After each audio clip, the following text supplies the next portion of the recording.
Dans Prénom africain, cette semaine, nous serons avec l'ère culturelle Fond et nous recevons sur ce plateau Michel Kendékan. Bonjour. Bonjour Roch Akwaenou, bonjour à tous les téléspectateurs de BB24. Merci à vous. Et pendant que vous êtes journaliste à l'ORTB, et plus précisément à Radio Bénin Alafia qui a fêté ses 5 ans hier. Exactement. Voilà. La fête a été très belle, comme d'habitude. Depuis 5 ans, nous avons l'habitude de marquer cette journée-là de façon spéciale. Donc, c'est ce qui a été fait. D'accord, félicitations à vous pour tout ce que vous faites.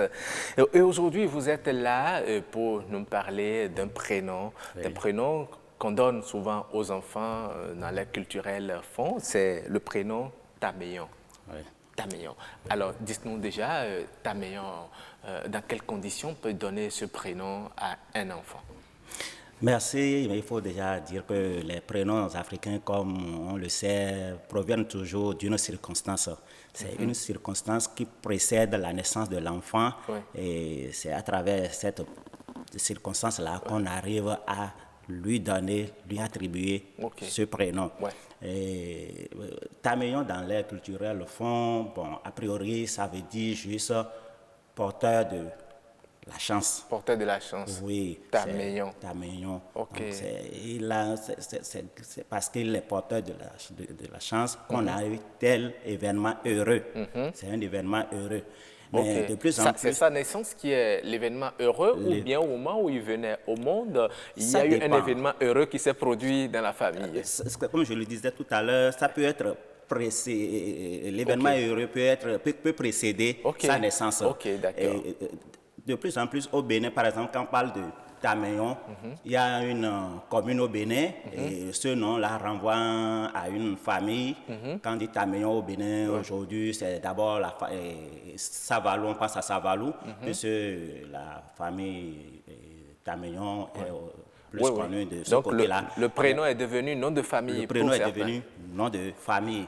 Donc, pour la petite histoire, s'il faut parler de cette famille, Tameyon, selon nos renseignements, nos informations, les Tameyons sont d'abord les Gbagdi. C'est la grande collectivité Gbagdi. L'un de ses enfants, sinon un prince, à qui on a donné le prénom Tameyon. Et lui, en grandissant, lui aussi, il a eu ses enfants, des descendants. Mais comme nous avons l'habitude de faire au fil des années, il y a quelqu'un qui a préféré donner ce prénom Tameyon, qui est de son papa ou de son grand-papa. Il préfère conserver ça là. C'est ça, lui, il a pris, au lieu de garder le nom de la grande famille Gbagdi. Et comme je dis tout à l'heure, c'est un événement qui a précédé la naissance de cet enfant Tameyon.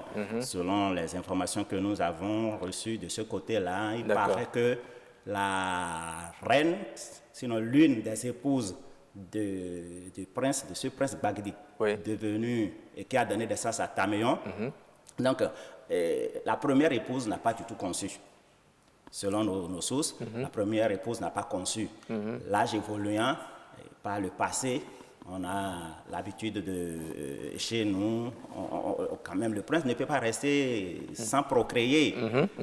À un moment donné, c'est l'épouse même qui a conseillé à son mari de prendre chercher une deuxième femme. D'accord. Maintenant, c'est quand la deuxième femme est rentrée dans le foyer et elle a conçu que la première qui était là a aussi conçu. Ah, d'accord. Et à partir de cet instant, la première femme dit, c'est ma co-épouse qui a porté cette chance-là dans la famille, dans le foyer. Donc, l'arrivée de ma co-épouse m'a permis aussi de concevoir. Donc, d'accord. Voilà. C'est grâce à elle que moi j'ai conçu. Donc, on peut donner Tameyon à cet enfant qui vient de naître. Alors, est-ce que ça a des influences, Tameyon, puisque c'est le porteur de chance, et ça dit que tout sourit à un enfant qui porte le prénom Tameyon dans sa vie? Oui, tu sais, dans la vie, il y a les vibrations qui nous accompagnent, les vibrations. Il faut toujours quand vous êtes toujours dans le positif, vous avez des vibrations positives qui vous accompagnent.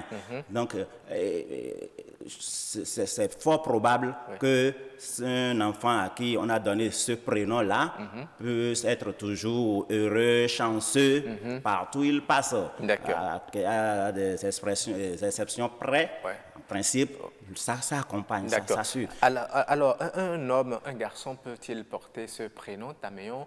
Généralement, ce sont les hommes qui les portent, hein, mais est-ce qu'une fille peut aussi porter ce prénom Tameyon? Bien sûr que oui.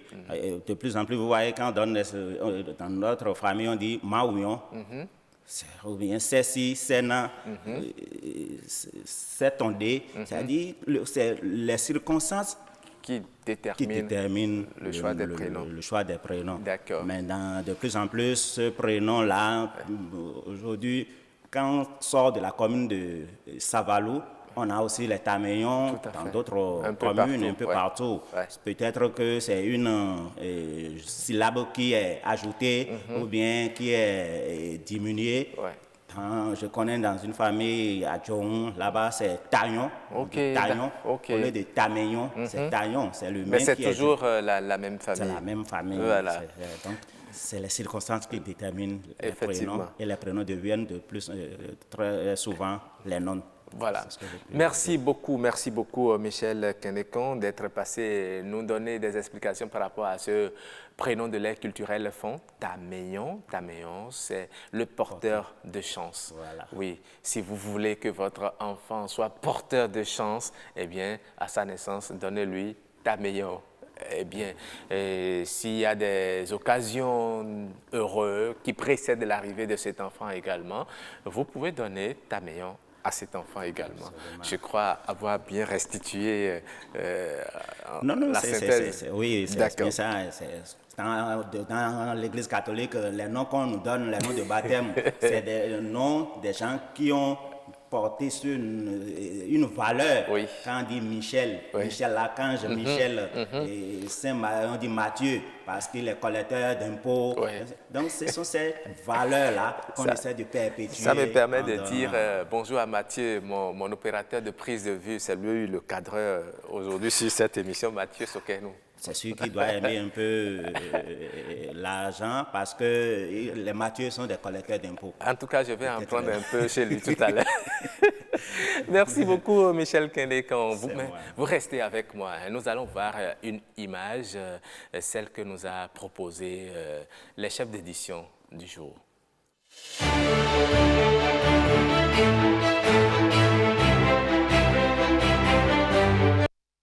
Hier, on a célébré la journée internationale de la femme et certainement c'est pour cette raison que nos chefs d'édition, Agnat Bello et Kenneth Soussour, ont choisi cette image que vous voyez affichée à l'antenne. Et je ne sais pas, Michel, si vous voyez bien, on voit une femme blanche et une femme africaine, les deux qui sont à vélo et qui allaitent leurs enfants.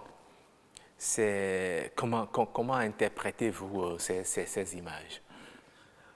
Bon, en Afrique et au Bénin, la femme à bicyclette allaiter son enfant, il n'y a rien d'extraordinaire. C'est peut-être à Cotonou ou bien dans nos grandes villes que la femme n'arrive pas à pédaler. Quand on rentre dans les villages, dans les campagnes, on passe. Elles le font régulièrement. Elles le font régulièrement. Mais elles prennent de risques. Vous voyez, ça veut dire que pour son enfant, la femme est capable de prendre des risques, allaiter l'enfant pendant qu'on est en train de pédaler. C'est exact. Elles sont toujours nommées, il faut les féliciter, il faut être reconnaissant vis-à-vis de la femme parce qu'elle souffre beaucoup.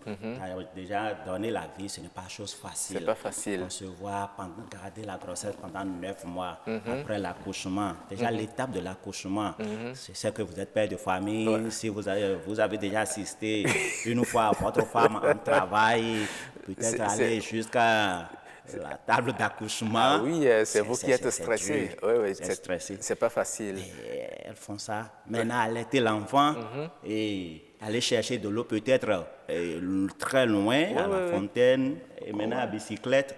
Vous voyez, c'est pas facile. C'est pas facile. Et l'enfant, il ne prévient pas. À tout moment, il peut réclamer sa nourriture. Absolument. Et la femme, elle est tenue de la lui donner, de sortir le sein, et puis de lui donner. Ça fait partie des caprices des enfants, des caprices que nous avons, oui, à faire également à nos parents.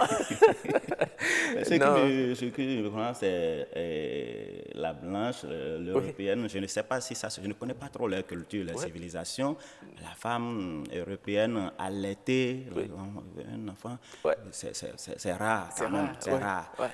Mais c'est pour dire que la femme, elle est capable de tout pour son enfant. Absolument. Aucun sacrifice n'est de trop pour... Oui, mais je pense que c'est aussi un risque qu'elle prenne, peut-être arrêter le vélo, s'asseoir rapidement quelque part et allaiter l'enfant dans de bonnes conditions. Je crois que c'est ce qui devrait être l'idéal. C'est mieux parce que tout peut aussi arriver à ce niveau-là.